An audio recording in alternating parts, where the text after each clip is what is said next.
If Real Madrid wins the Champions League, their fans celebrate for 24 hours. If they lose a single league match, they whistle their own legends. To a Madridista, victory isn't a joy, it is the bare minimum. While fans of other clubs root for their team out of hope, Real Madrid fans operate under a psychological blueprint of absolute entitlement. You don't hope to win, you demand it as your biological right. Welcome back. I'm Ayush. Today, we're decoding the deep psychology of Real Madrid fans, why their nervous system reacts differently to victory, the neuroscience behind their famous 90th-minute comebacks, and why they are the most psychologically unforgiving fan base in world sports. Most sports fans exist on an emotional roller coaster. They endure years of heartbreak just to savor one rare trophy. But Real Madrid fans operate under a completely different psychological mechanism known in sports psychology as burgeoning, basking in reflected glory. When a sports team wins, fans naturally absorb that success to elevate their own self-esteem, shifting their language from "they won" to "we won." Because Real Madrid has spent over a century accumulating European dominance, its crest offers the ultimate psychological shield. To be a Real Madrid fan is to fuse your personal identity with power, prestige, and royalty. When you wear the white shirt, your brain doesn't just register a sports logo, it absorbs the psychological narrative of El Reyes de Europa, the kings of Europe. Because victory is the historical baseline, a standard win releases far less dopamine in a Real Madrid fan's brain than it does for an underdog fan. Victory isn't a surprise or a reward, it's simply the restoration of natural order. This brings us to the most misunderstood phenomenon in football, the Bernabéu whistle. Outsiders call Real Madrid fans spoiled, toxic, or ungrateful. They point out that Bernabeu crowds have whistled global icons like Cristiano Ronaldo, Zinedine Zidane, and Gareth Bale after a few bad passes.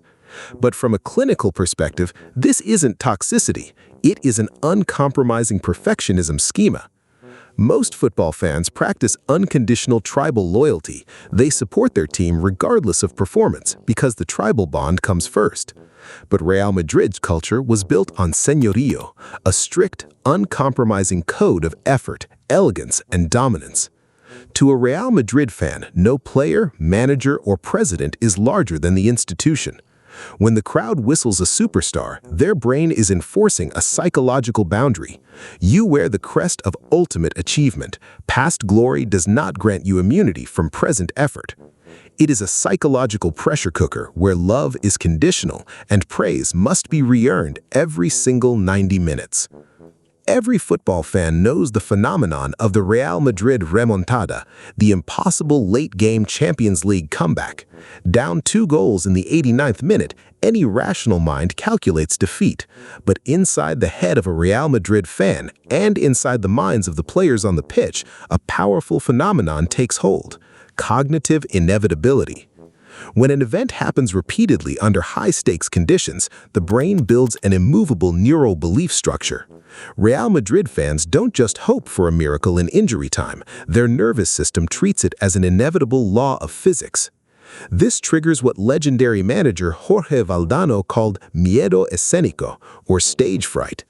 When Real Madrid scores one late goal, the opposing team's nervous system suffers a massive spike in cortisol and adrenaline.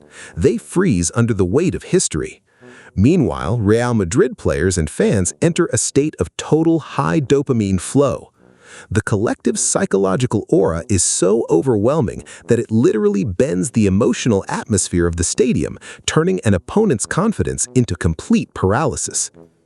But carrying this mindset comes with a quiet psychological tax. When your baseline expectation is perfection, joy is temporary. When another club wins a trophy after a 10-year drought, their fans experience weeks of pure euphoria. But when Real Madrid wins the Champions League, the celebration lasts for 24 hours. By Monday morning, the internal dialogue shifts immediately. Now, who are we signing to win it again next year? Real Madrid fans live in a continuous cycle of high expectations. Defeat is not viewed as a learning experience. It is treated as a systemic failure. The price of aligning your identity with the greatest club in the history is that you are never truly allowed to relax and enjoy the journey. You are always guarding the throne. Being a Real Madrid fan isn't just about watching a sport. It is a study in relentless ambition, unforgiving standards, and an unshakable belief in destiny. If you're a Madridista, tell me in the comments below what was the exact comeback match that proved to you this club operates under different rules of reality. If this video brought you clarity today, hit the like button and subscribe to our community. I'm Ayush. Demand excellence, go easy on yourself today, and I'll see you next time.